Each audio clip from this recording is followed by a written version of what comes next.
예, 오늘 마태복음 9장 18절로 26절에 있는 말씀을 가지고 한 직원의 믿음이라는 제목으로 말씀을 전합니다. 우리 다 같이 한번 인사하겠습니다. 옆 사람 같이 하시고 앞뒤 사람 같이 하실 때 지난 한 주간 동안 평안하셨습니까? 인사합니다. 지난 한 주간 동안 평안하셨습니까? 평안하셨습니까? 평안하셨습니까? 얼마 전 날씨가 좀 쌀쌀해지는 것을 느끼게 되면서 저희 집에 집 구조 변경에 들어갔었습니다. 그래서 가구들을 대이동을 시켰습니다. 침대방으로 쓰던 그 방이 그 남향이라서 바로 그 창가에 있어요. 그러다 보니까 햇볕이 들어요. 근데 그러다 보니까 그 이불 같은 것들이 그 일광욕을 통해서 소독이 되어지는 건 좋은데 거실이 안쪽으로 있다 보니까 정작 일상의 생활하는 그 거실은 너무나 춥고 정작 잠만 자는 침실은 낮에는 햇빛으로 뜨거웠다가 들어가면 막상 창가라 춥고 그런 일들이 있어서 이걸 바꾸자 싶어서 침대를 작은 방으로 몰아놓고 그 거실 분위기를 그 침대방으로 식탁을 갖다 놔서 거기에서 이제 낮에 햇볕이 들면은 생활해도 따뜻하게끔 그렇게 구조를 변경을 했습니다. 근데 그것을 하는 가운데 침대가 뭐 무겁고 하다 보니까 제가 좀 도움을 청해야 했어요. 민 목사님께서 오셔서 좀 도움을 주셨는데 사모님과 함께 오셔서 도움을 주셨는데 그 침대를 옮기는 과정에 침대를 이제 다 매트리스를 드러내고 다 걷고 하는 그 과정에서 침대 밑에 보물들이 있죠. 항상 여러분 저희 집 보물은 침대 밑에 있습니다. 혹시 누군가가 오셔서 우리 집에 뭐 귀한 것 없나 여기저기 뒤지다가 실망하고 돌아가시지 말고 침대 밑을 꼭 뒤져야만 합니다. 거기에 보물이 다 있거든요.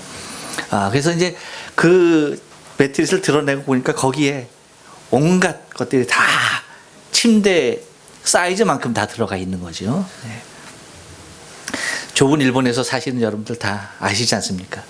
뭐 쌓아놓을 데가 어디 있어요, 그렇죠? 그러니까 막 그 침대 밑에다 다 잔뜩 넣어놓고 거기에 앨범이 우리 애들 그 자랄 때부터 그 성장하기까지 찍은 앨범들이 그냥 산더미처럼 쌓여 있죠. 그리고 이제 또 그것뿐만 아니라 그 아이들이 어렸을 때 가지고 놀던 인형, 텔레토비 인형.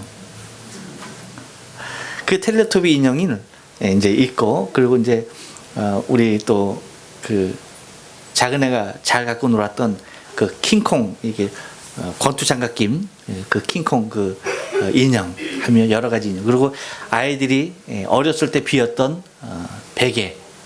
그걸 해갖고 이제 이렇게 있는 걸 보고 아니 이게 다 뭐냐고 하면서 놀라시는 거예요. 보물이죠, 보물. 그 아이들의 그 사랑, 아이들의 손때가 묻은 그 아이들이 갖고 있었던 어떤 그런 것들을 너무나 즐겨서 아이들이 놀았기 때문에 막 그냥 얼마나 애들이 갖고 놀았는지 텔레토비 인형 같은 거 보면 그냥 배가 다 터져가지고요. 그리고 그 고릴라 인형은 얼마나 많이 여기저기 꼬맸는지 성한 데가 하나도 없죠. 그럼에도 불구하고 그걸 버리지 못하겠더라고요. 그래서 계속 지금도 잘 간직하고 있습니다만 그것을 보면서 생각을 하게 됩니다. 나도 언젠가 어머니께서 나의 베네저걸이라고 하면서 보여주시는 기억이 났던 거예요. 그것을 아주 소중하게 잘 간직하고 계시더라고요. 그것이 무엇일까 생각을 했어요. 이 세상에 가치의 기준인 돈으로 따진다면 그거 돈 주고 팔아도 사가라고 해도 돈 주고 가져가라고 해도 가져가지 않을 그런 물건들이죠. 그런데 그것이 누군가에게는 너무나 소중한 보물 같은 그런 것으로 남아있는 것을 바라보게 됩니다. 제 아내가 손주의 베네 저고리를 갖다가 열심히 거기에다가 수를 놓았어요. 이름을 산, 엔, 소라 해가지고 수를 놓아가지고 보냈어요. 그걸 입고 있는 아이의 모습을 보면서 얼마나 행복하는지 모르겠더라고요. 모르겠어요. 아마도 그 베네 저고리가 우리의 생명보다는 더 길 것 같아요. 우리는 이 땅에 없어도 그 베네 저고리는 아마 남아있지 않을까 싶은 그런 생각이 듭니다. 무슨 얘기입니까? 여러분, 이 세상을 살아가면서 잘 간직해야 할 것들이 많이 있죠. 소중한 것들이 많이 있다는 겁니다. 꼭 간직되어져야 할 것들이 그렇게 많이 여기저기 있다는 것이죠. 그런데 그 중에서도 정말 마지막에 이를수록, 이 시대가 점점 마지막으로 흘러가면 흘러갈수록 우리 안에 너무나 소중하게 잘 간직되어져야 할 것이 무엇일까라고 하는 것입니다. 그것은 여러분, 베네 저고리도 텔레토비 인형도 앨범보다도 더 귀한 것이 있다는 것입니다. 그것은 곧 마지막이 가까울수록 우리 안에 정말 보화도 같이, 보배와도 같이, 보물과도 같이 간직되어져야 할 것은 믿음이라고 하는 것입니다. 믿음이야말로 우리가 마지막 때에 간직해야 할 너무나 소중한 것이 아닐 수가 없다는 것입니다. 계속해서 마태복음을 강해해 오다가 여러 가지 절기 내지는 무엇이 함께 있는 가운데 마태복음을 조금 떠났다가 다시 마태복음으로 돌아옵니다. 그 가운데 오늘은 한 직원의 믿음을 우리가 발견하게 되어지는데, 이 직원은 오늘 마태복음에서는 이름을 거론하지 아니하고 있죠. 근데 마가는 분명하게 이름을 얘기하고 있습니다만, 그 한 직원이 당신의 딸이 곧 죽은 거예요.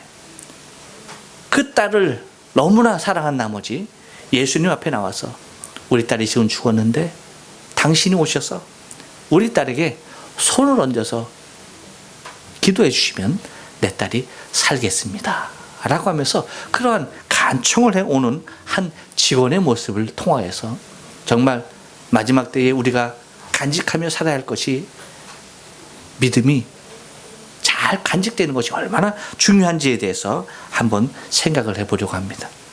그래서 여러분, 오늘 본문의 말씀 보면 이 한 직원의 믿음에 대하여서 우리가 본문을 통해서 좀 살펴볼 수가 있는 것이 있는데, 그것은 무엇이냐, 과연 믿음이 무엇이냐라고 할 때에 한번 따라서 합니다. 믿음은 고백으로부터 시작됩니다. 그렇습니다, 여러분. 믿음이라고 하는 것은 믿음의 시작, 믿음의 발단은 고백에 있습니다. 18절 말씀 보니까 이렇게 얘기하고 있어요.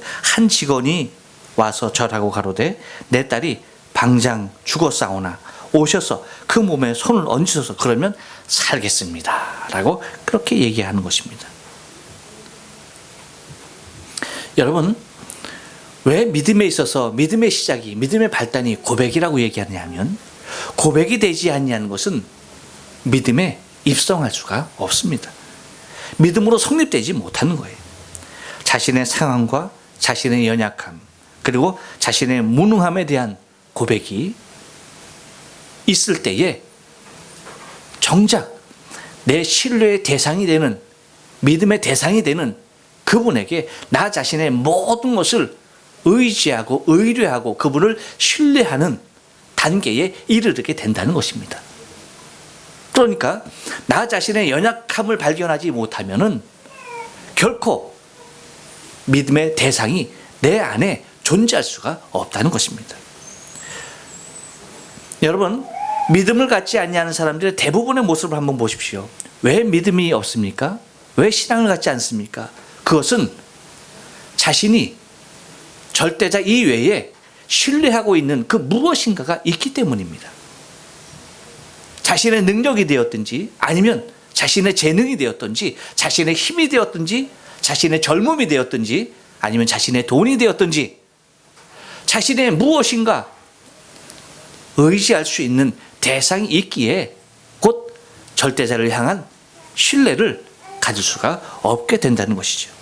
그러므로 고백이라고 하는 것은 우리의 믿음의 첫 단계, 곧 우리의 믿음을 발달하는 그러한 모습인 것을 바라볼 수가 있다는 거죠. 근데 무엇의 고백이 필요하냐? 나는 할 수 없습니다. 내 능력으로는 절대 할 수 없습니다.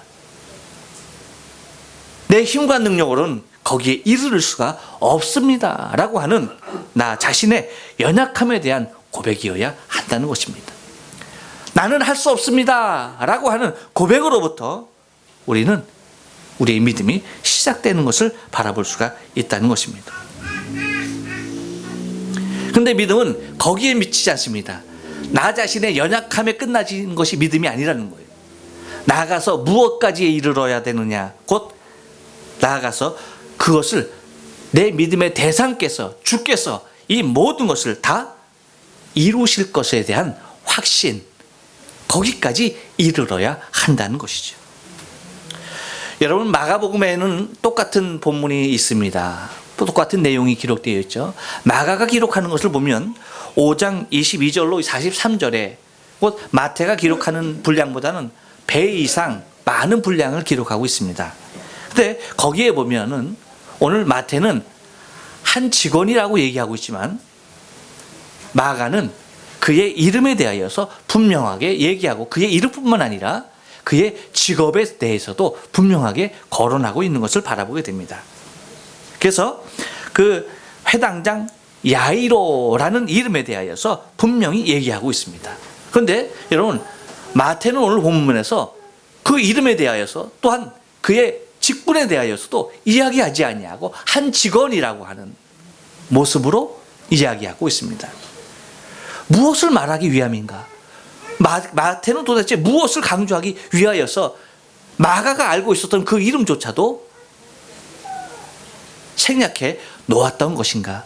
여러분, 마가가 이름을 알아서 회당장 야이로라고 했을 때는 그 당시에 굉장히 주목받은 인물이었습니다. 그렇다면 마태도 그 인물에 대해서 이미 다 알고 있었던 그런 모습일 거예요. 그렇지만 마태는 굳이 한 직원이라고 표현하는 모습 속에서 우리가 생각해야 할 것이 있다는 겁니다. 그것은 뭐냐면 우리의 신앙의 시작점은 나 자신이 누구라고 하는 내 자신의 이름이 중요한 것이 아니라, 내 자신의 표면적으로 나타나는 것이 중요한 것이 아니라 내 자신의 실제가 중요하다는 거예요. 내 직분이, 내가 갖고 있는 직업이, 내가 갖고 있는 이름이 그것이 나의 문제를 해결하는 것이 아니라는 것이죠. 오히려 한 직원이라는 표현을 통하여서 누구나 다 신앙의 출발점에 서야 하는 인생인 것에 대하여서 말하길 원했던 것이죠. 그렇습니다, 여러분. 우리 누구나가 다 할 것 없이, 우리는 내 직업과도 상관없이, 내 이름과도 상관없이 우리가 시작해야 할, 간직해야 할 가장 보배로운 것이 있는데 그것이 무엇이다? 믿음이라고 하는 것입니다. 곧 나 자신의 고백을 통하여서 간직되어지는 가장 중요한 것, 그리고 마지막까지 그것을 이룰 것에 대한 확신을 가지고 간직되어져야 할 것, 그것이 믿음이라고 하는 것입니다. 여러분, 우리 안에 있는 믿음은 바로 여기에서 시작된 것입니다. 다시 한번 내 믿음의 모습을 한번 여러분 기억하면서 내 믿음이 과연 나의 연약함에 대한 주께를 향한 분명한 고백이 있었는가, 또한 내가 고백뿐만 아니라 하나님께서 나의 모든 것에 대한, 이 부족한 것에 대한 구원자 되심을 확신하고 있는가, 바로 이것은 우리의 믿음을 갖는 중요한 요소가 아닐 수가 없다는 것입니다. 또 하나, 오늘 본문에서 이 한 직원의 믿음을 통해서 우리가 바라볼 수 있는 것은 한 번 더 따라서 합니다. 믿음은 주도권의 철저한 양도입니다. 그렇습니다. 믿음이라고 하는 것은 무엇이냐라고 할 때에 다른 것이 아니더라고요. 주도권, 그것에 대한 양도입니다. 내가 갖고 있는 내 인생의 주도권, 내 삶의 주도권, 그것을 가지고 주 앞에 내려놓는 것입니다. 내 생명도 당신에게 있고, 내 딸의 생명도 당신에게 있고, 나의 모든 것은 당신에게 있습니다. 나의 삶은 내 힘과 능력에 의해서 주도되어지는 것이 아니라 당신의 주권에 의하여서 주도되고 있습니다 라고 하는 고백이 있어줘야 한다라고 하는 것입니다. 그것을 어디에서 찾을 수 있느냐? 여러분 한번 보세요. 오늘 본문은 아주 희한하게 그 회당장의 딸, 이 한 직원의 딸의 죽음 사이에 한 여인의 사건이 끼어져 있는 것을 바라보게 되어져요. 그것이 오늘 20절에서 22절에 나오는 이야기입니다. 곧 12회를 혈루증으로 앓는 여자가 예수님께 와서 그 옷을 만지고 그 병이 치유를 받는 그러한 모습이었어요. 그래서 주님께서 그에게 선언하죠. 따라 안심하라. 내 믿음이 너를 구원하였다 라고 하면서 여자가 그 시로 구원을 얻었다 라고 하는 내용이 20절에서 22절에 나오는 내용입니다. 왜 갑자기 이 내용이 이 사건 속에 들어가야만 했었는가라고 하는 것입니다. 여러분, 우리의 삶 가운데서 일에 대한 주도권의 문제가 되는 경우들이 많이 발생하는 것을 우리는 바라보게 되어져요. 한번 여러분 생각해 보세요. 이 한 직원은 오늘 본문에서 얘기하는 대로 뭐라고 얘기하는 거니? 내 딸이 방장 죽었사오나 오셔서 그 몸에 손을 얹으소서라고 얘기합니다. 내 딸이 지금 곧 죽었습니다. 그러니까 빨리 오셔서 내 딸에게 몸에 손을 얹어 주옵소서라고 얘기하는 겁니다. 그것을 마가복음 5장 23절에서 이렇게 기록하고 있습니다. 간곡히 구하여 이르되 내 어린 딸이 죽게 되었사오니라고 얘기합니다. 그러니까 마가의 기록은 딸이 죽기 전의 상태로서 기록하고 있고 마태는 죽은 상태에서 기록을 하고 있는 것을 바라보게 되어지죠. 그래서 뭐라고 얘기하는 건 오셔서 그 위에 손을 얹으사 그로 구원을 받아 살게 하소서 하거느리라고 얘기하고 있습니다. 근데 중요한 건 뭐냐면 죽었든지 죽지 않았든지 중요한 것은 뭐냐면 마가가 기록하고 있는 거나 마태가 기록하고 있는 거나 동일하게 표현하기를 원했던 것은 시간과의 싸움이었습니다. 속히 지금 당장 오셔서 손을 얹어달라는 거예요. 마태가 기록하고 있는 건 지금 죽었사오니 지금 빨리 오셔서 손을 얹어주세요. 마가가 기록하는 건 지금 곧 죽게 되었사오니 빨리 오셔서 손을 얹어주세요. 그러니까 시간과의 싸움이죠. 시간의 다툼입니다. 더 시간이 지체되어지기 전에 주님 빨리 오셔서 그 내 딸의 손에 손을 얹어 주옵소서라고 하는 것이 관건이었습니다. 그러니까 빠른 시간 안에 예수님을 모셔다가 자기 딸 위에 손을 얹게 하는 것이 이 한 직원의 간절한 소망이었던 것입니다. 그런데 어떤 문제가 발생하느냐? 바로 이 12회를 혈루증으로 앓은 여인의 사건이 터지게 되는 것입니다. 가는 길도 바쁜데 여인이 누구의 걸음을 지체하게 만드는 겁니까? 예수님의 걸음을 지체케 하는 거예요. 근데 여러분 중요한 것은 이렇게 시간이 점점 늦어지고 있습니다. 이 한 직원의 죽어가는 딸, 죽은 딸의 아비의 입장에서는 어떨까요? 얼른 빨리. 그 사람도 물론 치유되어야 하겠지만 지금 당장 급한 것은 남이 아니잖아요. 내 사랑하는 딸 아니냐입니까? 어린 딸 아닙니까? 인생의 앞길이 구말리같이 남은 그 딸이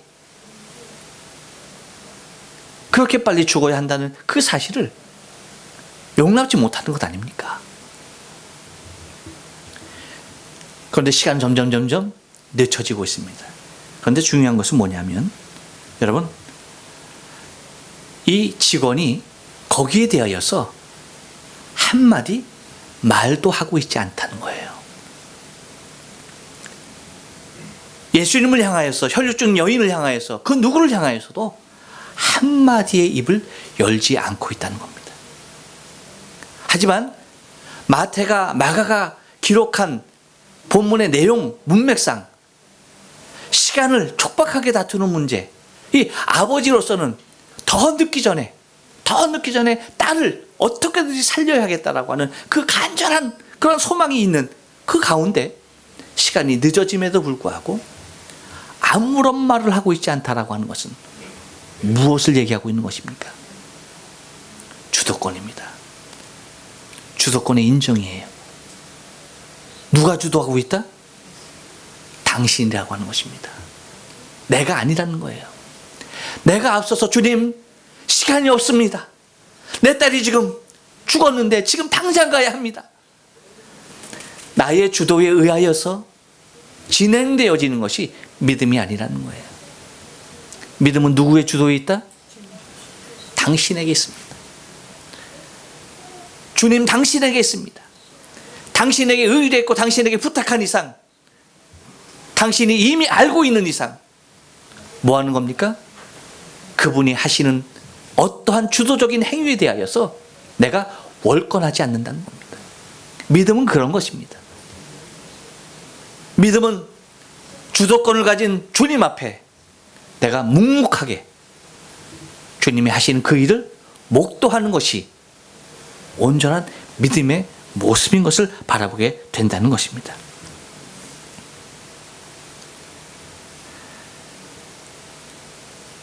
우리는 여기서 한 가지 더 생각해내야 할 것이 있습니다.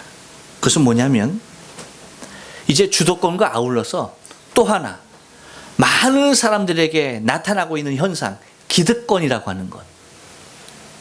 우리는 그것을 찾아낼 수가 있어요. 무엇이냐면, 자, 여러분 보세요. 예수님께서 세술은 세 부대에 담아야 한다라고 하는 말씀을 하고 있을 때에 한 직원이 와서 내 딸이 지금 당장 죽었는데, 지금 곧 죽었는데 오셔서 내 딸에게 손을 얹어서 살게 하소서라고 얘기해서 가는 길입니다. 그때에 12회를 혈루증으로 앓은 여인을 만나게 되는 거예요. 시간이 지체가 되어지죠. 그랬을 때에 여러분, 먼저 주님을 청한 사람이 누구였습니까? 한 직원 아니었습니까? 그렇다면 이 한 직원의 입장으로서는 자신의 기득권에 대하여서 충분히 이야기할 수가 있겠지요. 주님, 내가 먼저입니다. 그리고 혈루증 여인에게 당신의 입장도 참 딱한 것을 내가 알겠는데 당신은 살아있고 내 딸은 죽었어요. 그러니까 내 딸이 우선이지 않겠습니까? 얼마든지 상황적인 모습에서나 어떤 논리에서나 기득권에 대한 이야기를 내세워서 예수님의 발걸음을 재촉할 수가 있었을 것입니다. 그런데 그 기득권조차도 내세우지 않고 있다는 것입니다. 여러분, 우리의 신앙의 삶 가운데서 아주 고질적으로 못된 것이 있는데 그것은 이 기득심리, 내가 먼저라고 하는. 그래서 여러분, 교회 안에서도 하나가 되지 못하고 새로운 신자들이 뿌리 내리지 못하고 교회를 떠나고 아파하고 상처받는 이유가 뭡니까? 기득권이에요. 내가 먼저 이 교회에 있다는 거예요. 내가 먼저 이 교회에 축석하고 있다는 거예요. 그래서 누군가가 와서 열심히 하려고 그러면 뭐라고 그러는지 아세요? 아니, 이제 와서 왜 그러세요? 하면서 아주 뭐예요? 기득권을 가지고 열심히 하는 사람을 향해서 뭐 합니까? 괴롭히죠. 시험 들게 합니다. 그런 것들이 있어요. 한국 군대하고 미국 군대하고 다른 게 있대요. 그것이 뭔지 아십니까? 여러분, 부대에서 뭐 진지 구축이나 뭐 이제 보수공사 같은 거 이제 해야지 않습니까? 훈련 외에 이제 그런 것들이 필요하지 않습니까? 그러면은 한국은 누가 나가서 하느냐? 2등병, 1등병. 2등병, 1등병은 사역병이야. 2등병, 1등병이 가서, 물론 이제 상병, 병장도 같이 가죠. 근데 삽질하고 곡괭이질하고 힘든 것 하는 건 다 누구야? 이게 짝대기 적은 것들. 이것들이 가서 일하고 있다는 겁니다. 그러다 보니까 여러 가지 미스가 많이 발생이 되어지죠. 근데 미군들은 같이 사역을 하더라도 2등병, 1등병들은 시키지 않는다는 거예요. 왜? 이제 와서 일을 하려고 한다면 뭐 한다는 거예요? 일이 제대로 안 될 수가 있다는 거예요. 그래서 솔선수범해서 먼저 자기가 어려운 일들을 상병, 병장들이 감당한다는 겁니다. 이게 이렇게 다르대요. 여러분, 교회 안에도 그래야 될 것 같아요. 미군의 교회가 돼야 될 것 같아요. 먼저 온 사람들이 더 열심히 하면은, 그렇죠? 얼마나 좋아요. 근데 열심히 안 해서 내가 열심히 하겠다는데 그것도 못하게 하더라, 그 얘기. 그게 뭔 심보인지 모르겠어요. 그러니까 내가 아니면 너도 아니어야 한다라고 하는 아주 이 못된 근성이 뭐예요? 기득권에서 나오는 겁니다. 내가 못해도 누군가가 하면은 여러분, 그거 할렐루야 아닙니까? 아, 내가 못하고 누군가가 해주는데, 아, 그거 얼마나 감사한 일이에요. 내가 못해왔으니까 너 이거 해오면 안 된다. 이거 여러분, 어디에서 나온 논리인지 모르겠어요. 아주 잘못된 기류들이 교회 안에 은혜를 앗아가고 있는 것들을 바라보게 됩니다. 여러분, 그래서는 안 돼요. 어느 누구든지 열심히 하는 사람이 있으면, 덕분에 내가 이렇게 좋은 환경에서 예배하게 됩니다. 당신이 이렇게 맛있는 걸 갖고 와서 내가 이렇게 맛있는 것을 먹게 됩니다. 당신이 해놓은 꽃꽂이가 참 좋네요. 너무나 아름답습니다. 예배 분위기가 너무나 달라졌습니다. 얼마든지 같은 상황에서 은혜로운 표현이 가능한데 똑같은 상황에서 어떻게 이렇게 저주스러운 표현이 나오는지, 여러분, 우리의 모습들이 우리가 갖고 있는, 혹시 내가 갖고 있는 기득권이라고 하는 것, 이것이 남용되어지고 잘못되어진 것으로 사용되어지고 있지 않는지 여러분 살펴야 하는 것입니다. 믿음은 주도권, 기득권에 대한 포기를 의미하는 것입니다. 여러분, 믿음이 있습니까? 없나 봐요. 부흥 강사님이 오시면 아멘이고, 담임 목사가 하면은 입을 다물어야 하는 이유가 뭔지 모르겠어, 나는.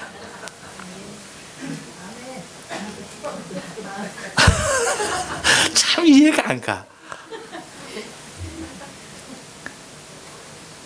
할렐루야. 아멘. 그래요. 감사해요. 주여. 아무튼 그렇습니다. 그래서 우리가 서로 하나가 되어지고 아름답게 되어지기 위해서는, 우리의 내가 믿음이 있다라고 한다면 나에게 있는 주도권, 그것은 주님의 것이고, 나에게 있는 기득권, 그것은 포기되어져야 하는 것임을 믿습니다. 왜입니까? 왜 그럴 수 있습니까? 그것은 다름에 있지 않아요. 여러분, 혈류증을 앓는 여인도 아마도 그 아버지의 딱한 심정을 알았으면 주님의 옷깃을 만지는 것을 다음 기회에 했을지도 몰라요. 그런데 그렇게 급한 일이 있는지는 몰랐겠죠. 그래서 만집니다. 주님을 만집니다. 똑같이 주님을 원하는 거예요. 여러분, 어떤 상황이든지 자신이 이미 주님께 주도권을 양도했다라고 하는 그것이 주장되어질 때에 여러분, 서로 다툴 일이 없는 것입니다. 왜 그래요? 같은 주님을 바라보고 있기 때문입니다. 12회를 혈류증으로 앓는 여인도 치료하시는 주님을 바라보고 있고, 사랑하는 어린 딸을 잃은 한 직원도 주님을 바라보고 있기 때문입니다. 똑같은 주님을 바라보고 있기 때문에 서로 이해되어지고, 서로 양보되어지고, 서로의 주도권을 주 앞에 맡기면서 기득권을 포기한 채 주님의 처분에 자신의 모든 것을 의지하는 것을 바라보게 됩니다. 이것이 믿음이라고 하는 것입니다. 또 하나, 오늘 본문에서 우리가 찾을 수 있는 것은 무엇이냐? 한 번 더 따라삽니다. 믿음은 마지막까지 인내하는 것입니다. 그렇습니다, 여러분. 23절 말씀 보니까 이렇게 얘기하죠. 예수께서 그 직원의 집에 가사 피리 보는 자들과 화나하는 무리를 보시고 라고 얘기합니다. 이제 그런 우여곡절 끝에 이제 집에 도착을 했습니다. 근데 집에 도착하고 보니까 어떤 일이 벌어지고 있느냐. 딸이 죽었다 이거죠. 그러니까 피리를 부르며 헌화하는 그런 모습, 이제 장례 분위기가 무르익어가는, 완벽하게 무르익은 그 모습을 바라보게 된다는 것입니다. 이 상황에 대하여서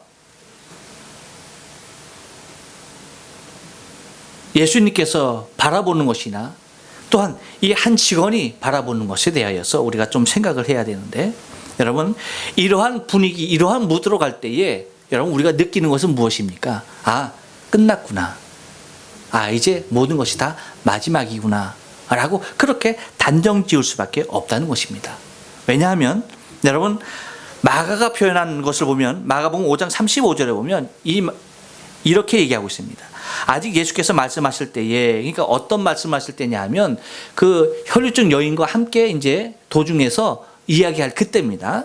그때 뭐라고 말합니까? 회당장의 집에서 사람들이 와서 회당장에게 이르되 당신의 딸이 죽었나이다. 어찌하여 선생을 더 괴롭게 하나이까? 당신의 딸이 죽었습니다. 뭐라는 얘기입니까? 이제 끝입니다. 이제 더 이상 선생님을 괴롭게 하지 마십시오. 그리고 오늘 본문에서 얘기하는 것, 모든 사람들이 피를 보는 자들과 함께 헌화하는 그 모습을 볼 때, 장례가 무르익은 그 모습을 볼 때 뭡니까? 그 모습을 보고 아, 이제 다 끝이구나 라고 하는 그러한 마지막 단계의 시인만이 남았을 뿐입니다.